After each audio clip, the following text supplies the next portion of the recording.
Meus irmãos, tem um texto da Bíblia que eu gosto muito dele. É quando Paulo diz: eu não me envergonho do Evangelho. Não me envergonho do Evangelho, porque é poder de Deus para a salvação de todo aquele que crê. Eu não me envergonho do Evangelho. O Evangelho é algo poderoso, que salva, que cura, que transforma, que muda as nossas estruturas e faz a gente viver algo novo. Evangelho é boa nova, aponta para a novidade de vida. O que acontece se nós pegarmos o Evangelho, a boa nova de Jesus, a mensagem de Jesus, e colocarmos ele na mesa da nossa casa? E quando eu falo mesa da nossa casa, eu estou dizendo colocar esse Evangelho para ser vivido como algo estrutural, base na nossa relação familiar. O que acontece? E o que pode acontecer se a gente aplica o Evangelho e os princípios do Evangelho na nossa família?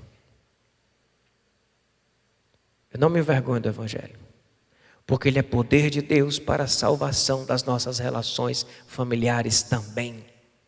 Ele é poder de Deus para fazer a gente viver uma realidade familiar talvez bem diferente daquilo que nós estamos vivendo. Eu falei no seminário base, mas quero pontuar algumas coisas aqui. Não ache que viver sua família no Evangelho é você ficar indo para a igreja, quer você assistir culto, quer você participar de estudo bíblico. Isso tudo faz parte, mas colocar o Evangelho na sua mesa da sua casa, e eu estou chamando de mesa esse lugar onde nós temos comunhão, esse lugar onde nós nos aproximamos, onde nós partimos o pão. Essa mesa é um símbolo daquilo que há de mais próximo na nossa relação familiar, que há de mais próximo. Essas coisas que eu falei fazem parte. Você pode estar fazendo tudo isso e não estar colocando o Evangelho para ser vivido na sua casa. E quando nós colocamos o Evangelho para ser vivido na nossa casa, nós vivemos algo novo. Nós vivemos algo tremendo. E eu falo sem medo de errar, existem muitas famílias que precisam, sim, mais do que se dizerem cristãs, precisam aplicar o Evangelho e colocar o Evangelho na mesa. Não é colocar o Evangelho na agenda de ir para o culto, não. É na mesa, é no sofá, é na cama, é no banheiro. É viver o Evangelho dentro da nossa casa. Dentro da nossa casa. Interessante como o discípulo, ele às vezes tem uma falsa sensação de que ele está entendendo e às vezes ele não está entendendo. A gente tem um episódio que para mim é muito curioso, que está lá em Lucas 9, eu falei isso também na live que eu fiz do familiar e quero repetir aqui. Quando os discípulos chegam, Tiago e João chegam para Jesus e chegam chateado porque não foram recebidos em Samaria. E eles chegam para Jesus dizendo assim: Jesus, os caras lá não deixaram a gente entrar em Samaria. Tiago e João, viu? João, discípulo amado. Não deixaram a gente entrar em Samaria. O Senhor quer que a gente ore e desça fogo naquela cidade? Aí Jesus parou assim e disse: meu irmão, vocês não estão entendendo nada. E aí Jesus fala: vocês não sabem que espécie de espírito vocês são. Então, vocês estão querendo destruir aquela cidade. Eu fico às vezes pensando, Jesus pode olhar para a nossa família, a gente com algumas ideias familiares, com algumas ideias das nossas relações familiares, que Jesus olha para a gente e diz: vocês não sabem que espécie de espírito vocês são, porque se vocês soubessem, vocês não estavam vivendo relação familiar nesse paradigma. Porque o paradigma do Evangelho é outro. O discípulo achando que estava detonando, né? Foi rejeitado lá, ia chegar para o mestre, quer que a gente ore mandando descer fogo? Ele disse: vocês não sabem que espécie de espírito vocês são. O outro episódio é o episódio onde os discípulos estão brigando para saber quem vai ser o primeiro, quem vai sentar à direita e à esquerda do mestre. Os mesmos elementos aqui. Brigando para saber quem é que ia ficar à direita, quem é que ia ficar à esquerda. Aí vem a mãe, pede para poder ficar junto, não ficar junto. E tem uma hora que Jesus olha para ele e diz: olha, entre vocês não será assim. Não será assim entre vocês. Vocês estão pensando uma lógica do mundo, né? Eu falei do mundo domingo passado, né? Vocês estão pensando numa lógica que é a lógica das estruturas da sociedade que vocês estão vivendo. Mas a lógica do evangelho é outra. Vocês estão certos, as pessoas no mundo que nós vivemos lutam pelos primeiros lugares, querem os lugares de destaque. Aí Jesus olha para eles e diz: mas entre vocês não será assim. Não será assim entre vocês. O que eu estou querendo que vocês vivam é algo diferente. Viver o evangelho na nossa família é algo diferente. Mas para a gente fazer isso, a gente precisa saber o que é o evangelho. Por isso que eu quis fazer de uma forma bem didática, porque nós temos aqui as mesas da nossa casa, parece uma mesa antiga, né? Onde na época de Jesus as pessoas sentavam. Eu digo para vocês que eu teria extrema dificuldade de comer numa mesa baixa dessa. Eu estou percebendo o irmão aqui se identificando comigo. Eu acho que naquela época tinha menos gente com barriga, viu? O pessoal andava muito, conseguia sentar no chão sem muito sofrimento. Então assim, mas era uma mesa da época, onde as pessoas sentavam, né? Foi ao redor de uma mesa parecida com essa que Jesus foi lavar os pés dos discípulos, porque o pé ficava perto da comida, o pé ficava perto, a mesa era baixa, as pessoas sentavam no chão, colocavam os pés uns juntos dos outros e precisavam lavar os pés. Então aqui está uma mesa da época. E nós temos ali um mercado. E eu quero fazer o movimento de ir ali naquele mercado e de trazer algumas coisas que são os ingredientes que não podem faltar na mesa da nossa casa. Se a gente entende que o evangelho é poder de Deus para a salvação de todo aquele que crê, e é poder de Deus para a transformação da nossa casa, das nossas relações, nós precisamos ter a coragem e a fé de pegar esses ingredientes e colocarmos esses ingredientes na mesa da nossa casa. Colocar esses ingredientes neste lugar sagrado que existe entre eu e meu filho, entre eu e minha esposa, entre eu e meu outro filho, entre você e quem vive com você, entre você e a pessoa que divide casa com você, mesmo que não tenha vínculo sanguíneo, é família. Colocar esse evangelho nesse lugar que está entre nós, para que ele possa basilar, que ele possa funcionar e curar as nossas relações. Vamos fazer isso?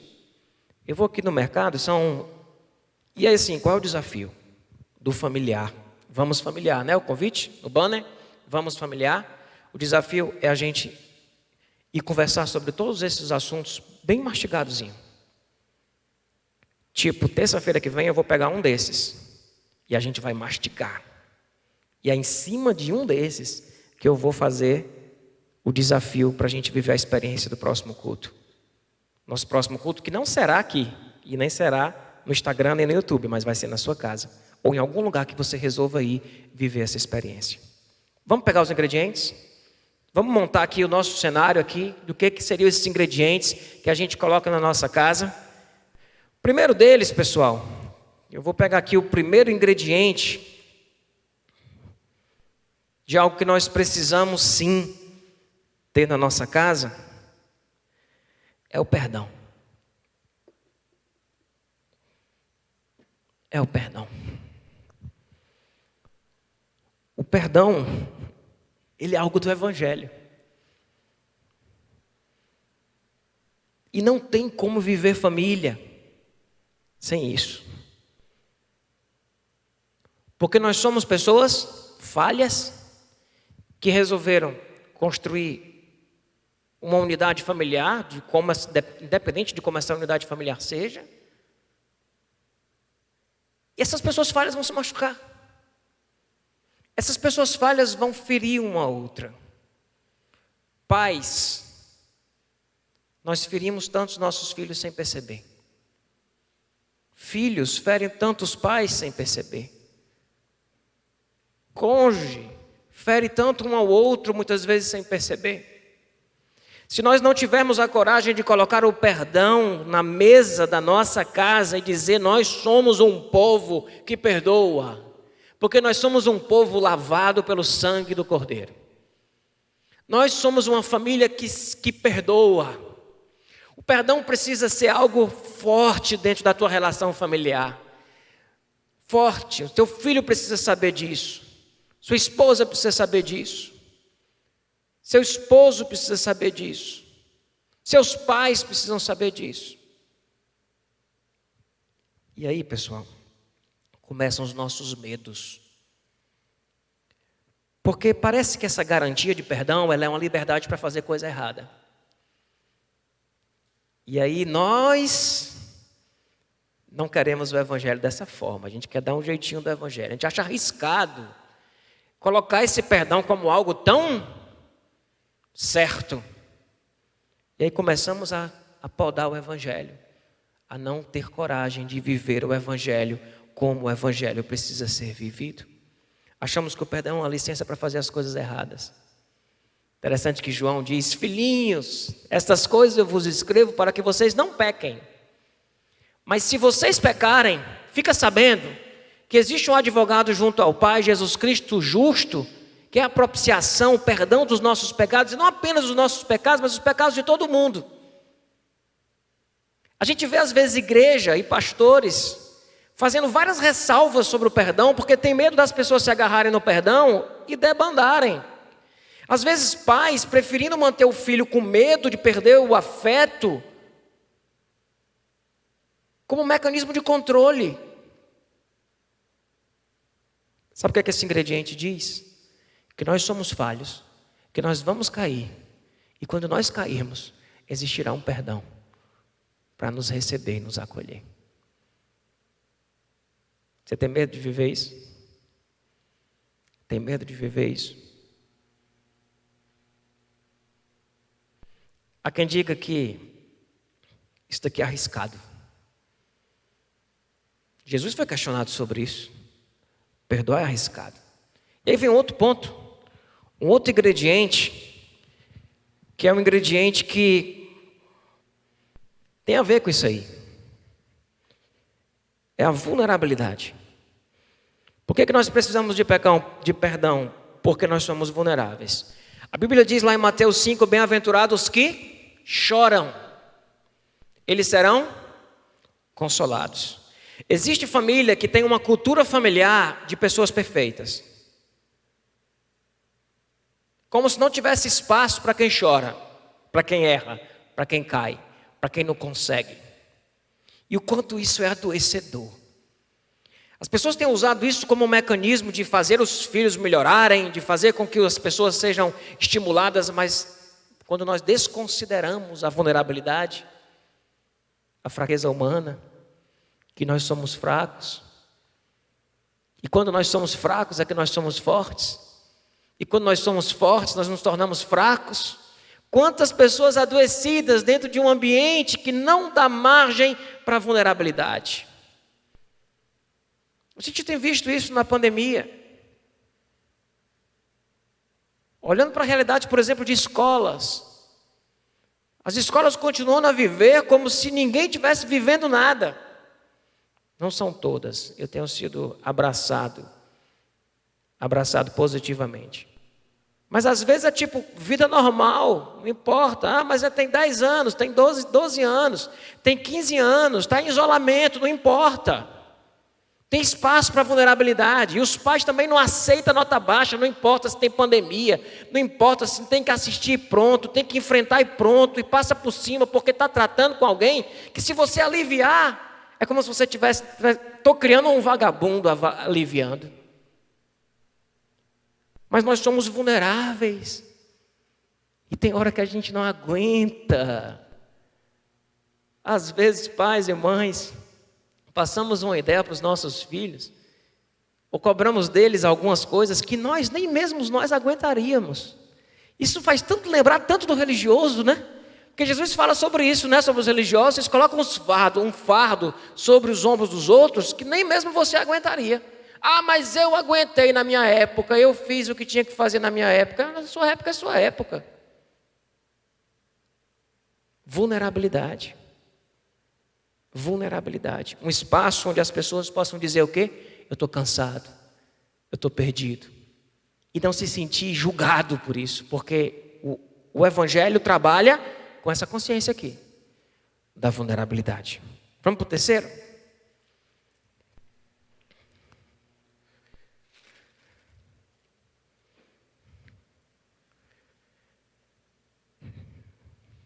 Justiça. Justiça é um valor do Evangelho. A justiça é um valor do Evangelho.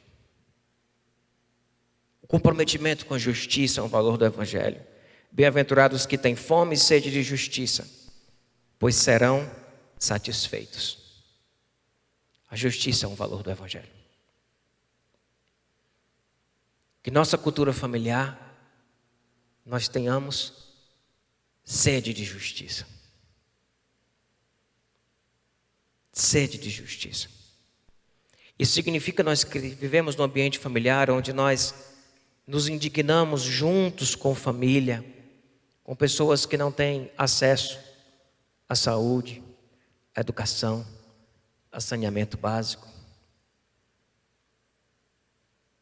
É isso que está sendo falado de justiça. A justiça bíblica é essa. E o reino de Deus é um reino de justiça. Quando a Bíblia fala sobre justiça, ela não fala nesse aspecto do Evangelho, não é no aspecto de julgamento. É no aspecto de ter uma realidade justa, com oportunidade para todos. E a nossa família precisa respirar isso, porque isso nos humaniza. O senso de justiça, ele nos humaniza. Ele nos torna pessoas com o coração amolecido, que é nesse coração que o Evangelho frutifica. Não adiantar, porque tem muita coisa, eu não vou poder falar de cada um. Um outro ingrediente que você precisa ter na sua casa é compaixão. Compaixão uns com os outros, mas mais uma vez, a família que tem o Evangelho como base, ela tem uma cultura de compaixão dentro de sua relação familiar. Uma cultura de compaixão. Ao ponto de você se sentir compadecido por uma pessoa necessitada e você ajudar, e o seu filho vê aquilo e diz, pai, legal. Porque ele também já está valorizando a compaixão como algo que pertence à vivência e à cultura familiar. Onde a compaixão faz parte do nosso jeito de olhar o mundo. Nós respiramos compaixão quando assistimos o jornal e comentamos uns com os outros. Quando andamos na rua e encontramos alguém sofrendo. Isso é o Evangelho dentro da nossa casa. Pastor, mas de que forma que isso pode ajudar a nossa relação familiar?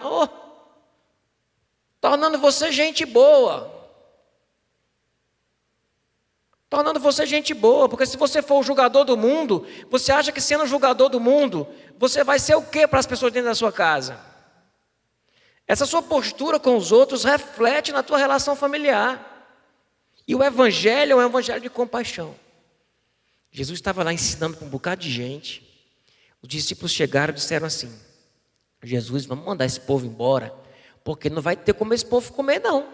Eles estavam até com o coração legal, né? Tipo, não, precisa preocupado com o pessoal, mas manda embora. Jesus olhou para aquela multidão e teve compaixão dela. Jesus sempre fazia um milagre, pessoal, que fazia alguma coisa, ele tem um sentimento de compaixão guardado no coração dele. E esse deve ser um sentimento presente dentro da nossa casa.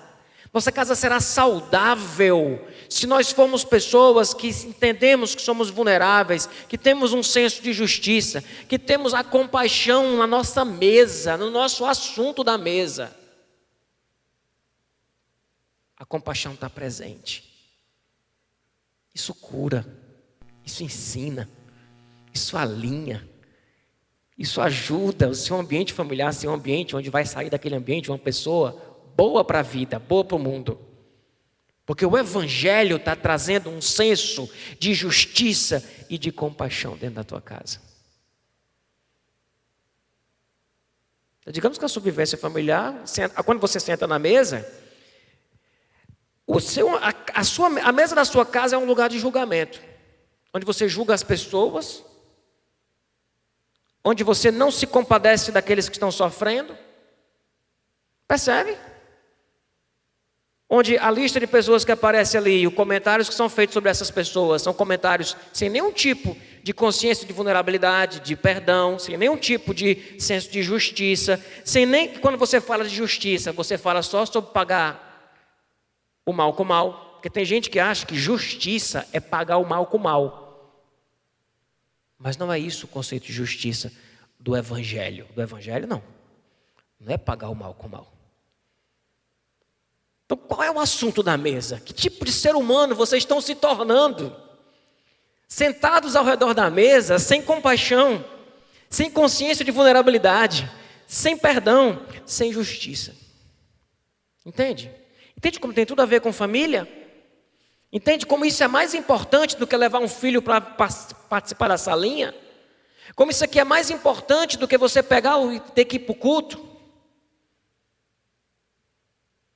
Essas coisas aqui fazem o evangelho ser algo enraizado, sabe, que vai brotar dos poros dentro da tua vivência familiar. E quando você falar do texto bíblico, aquela pessoa já vai ter entendimento disso, porque ela está vivendo isso dentro de casa.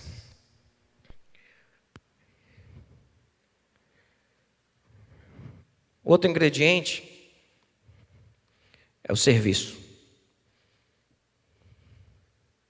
Serviço. Talvez algumas pessoas tenham assim, rapaz, eu vou me embora. Serviço. Viver isso aqui dentro da nossa casa. Isso aqui é o assunto da live, tá? De terça. O tema será esse. A gente vai falar de lava-pé. A gente vai falar de servir. Com a cultura de serviço dentro da nossa casa. Não é essa a cultura que nós temos. Nós temos a cultura do me sirva. E isso tem adoecido casamentos, isso tem adoecido pessoas, por causa da cultura do me sirva. E está cada um procurando se ser servido. E o quanto isso adoece nossa casa e a nossa família. Vou falar pouco sobre isso. Vou deixar para terça-feira. Um outro ingrediente é a verdade. A verdade como um ingrediente do Evangelho. Porque Jesus veio cheio de graça e de verdade. Jesus, quando vai conversar com a mulher lá no Samaritana, a mulher no poço de Jacó, e ela está ali meio que desconversando com ele, ele vai e confronta ela com a verdade. Falaste bem, porque dos 5 maridos que você tem, você teve, nenhum foi seu marido, o que você tem agora também não é seu, mas já tivesse 5. Jesus dá uma desconstruída lá. Jesus coloca a verdade. Coloca a verdade. E como o ambiente já é de vulnerabilidade, ele tem perdão, ele tem compaixão. Quando você chega com a verdade, ela constrói, ela não destrói. Mas quando a sua casa é só isso aqui, e essa verdade da sua casa é a verdade de alguém da casa que define o que é a verdade e o que não é a verdade, ela vai adoecer sua casa. Mas a verdade misturada com tudo isso, ela é essencial, ela é importante. Quantas famílias, nós falamos sobre isso no seminário base familiar, que vivem segredos de família, coisa que ninguém fala, às vezes é assunto que todo mundo sabe, mas ninguém comenta. Que a sua mesa seja um lugar de verdade, onde quando você estiver sentindo algo em relação aos seus filhos, você coloque, que você não fique fazendo artimanha, manipulação, joguinho, que você jogue com a verdade. Quando você tiver que confrontar, você consegue confrontar com firmeza, porque o perdão está estabelecido, a compaixão está lá, a vulnerabilidade está lá. Aí, meu irmão, pode chegar com a verdade. Ela não será uma verdade, como o Bonhoeffer fala, de alguns que usam a verdade para machucar as pessoas. Usam a verdade para ferir o espaço sagrado que existe entre as pessoas. Essa verdade aqui, porque existe perdão e compaixão, ela vem como elemento restaurador. Ela vem para tirar a mentira, porque a mentira é engano. Ela vem para restaurar a transparência. Ela vem para restaurar a transparência. Sermos verdadeiros, falarmos o que estamos sentindo. Eu não estou falando do super sincero não, tá, pessoal? Porque tem gente que assim, eu falo tudo o que eu penso, e isso porque eu sou sincero, não, você é um mal educado. Porque quem fala tudo o que pensa, às vezes é um mal educado. É uma pessoa com falta de sabedoria. Porque tem a hora e o jeito de falar as coisas que a gente pensa. E aquilo que você pensa nem sempre é a verdade. Então a gente precisa ter humildade diante dessa verdade. E entender que existe a minha verdade, existe a verdade do outro, existe a verdade do Pai. E essa verdade do Pai não é algo que eu tenho posse, e nem que o outro tem posse, mas nós buscamos ela juntos, mas estamos num ambiente de verdade. Conhecereis a verdade vos... E quem é a verdade? Jesus. Jesus é a verdade. A gente precisa restaurar a verdade dentro da nossa casa. Parar de fazer joguinho, de fazer artimanha. Casal fica jogando o tempo todo. Parece um negócio assim que cansa, tem hora que cansa. Estou cansado de jogar. De não poder falar o que está sentindo, de não poder conversar abertamente, de não falar dos seus medos, das suas inseguranças. Verdade. Coloca a verdade dentro da sua casa. Chega de segredos de família que adoecem as famílias, que apodrecem as famílias. Liberdade. Isso aqui vai dar um grande encontro forte. Liberdade. Liberdade.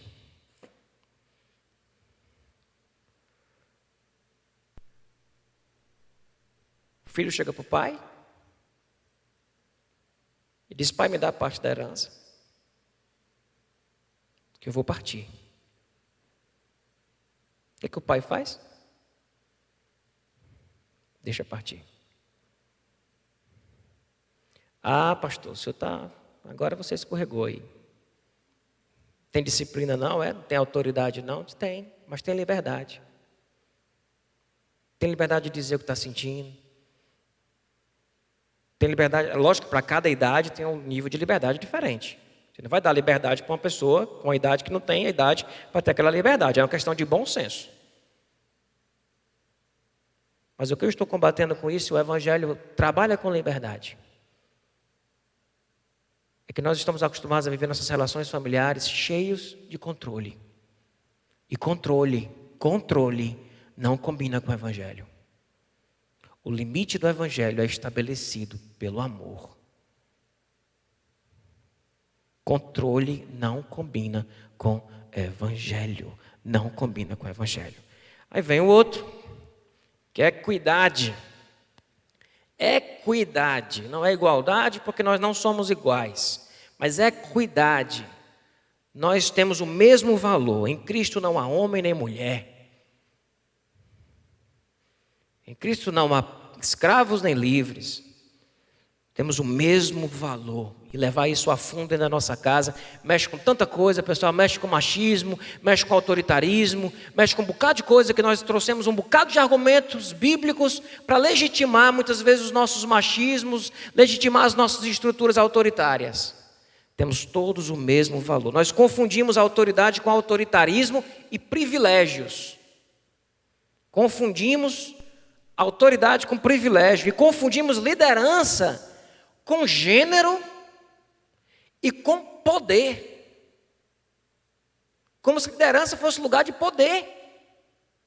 Liderança não é lugar de poder. E nós precisamos trabalhar isso dentro da nossa casa. Em Cristo.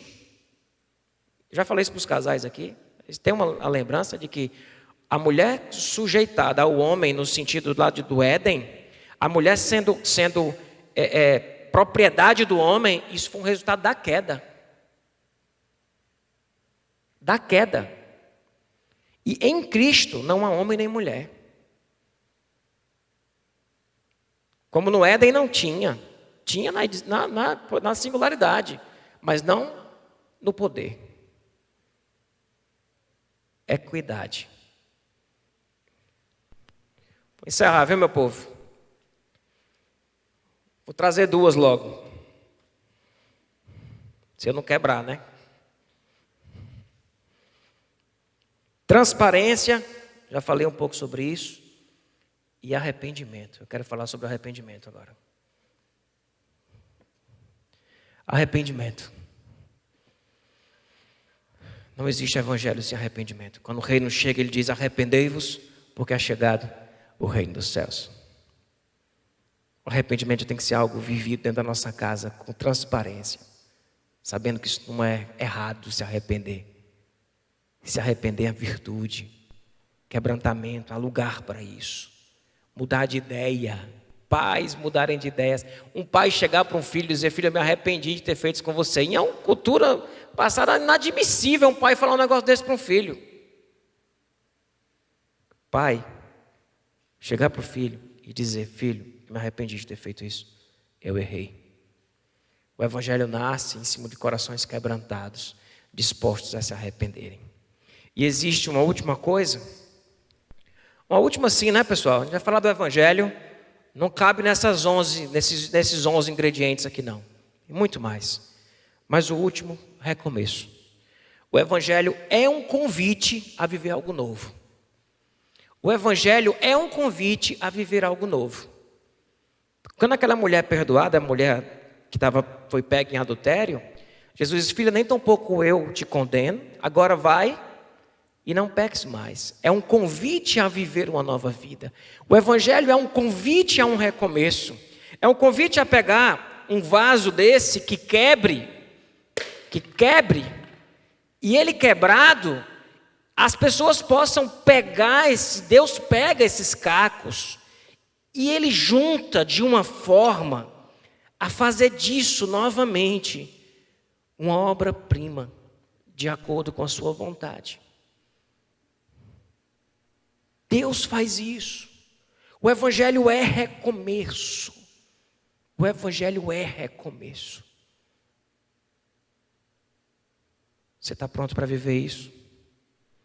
Para viver esse recomeço constante na tua casa e colocar esses ingredientes na sua mesa? Sabe aquele mercado ali, pessoal? Esses ingredientes todos, que nós temos eles ali, existe uma característica desse mercado.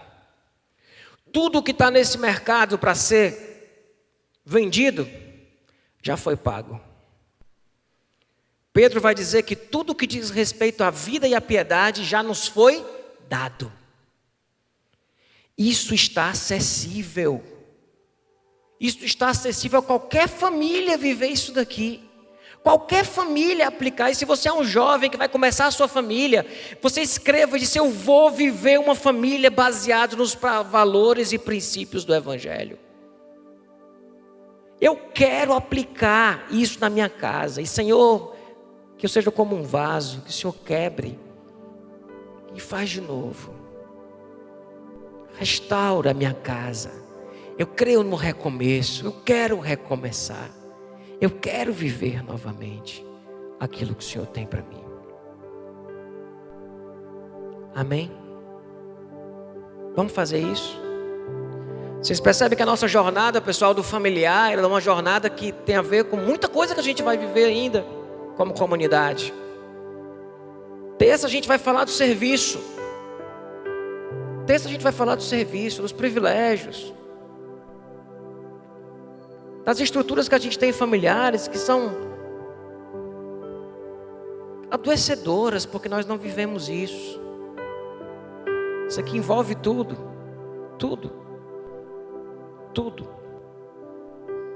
E tantas outras coisas que nós precisamos trabalhar dentro da nossa casa.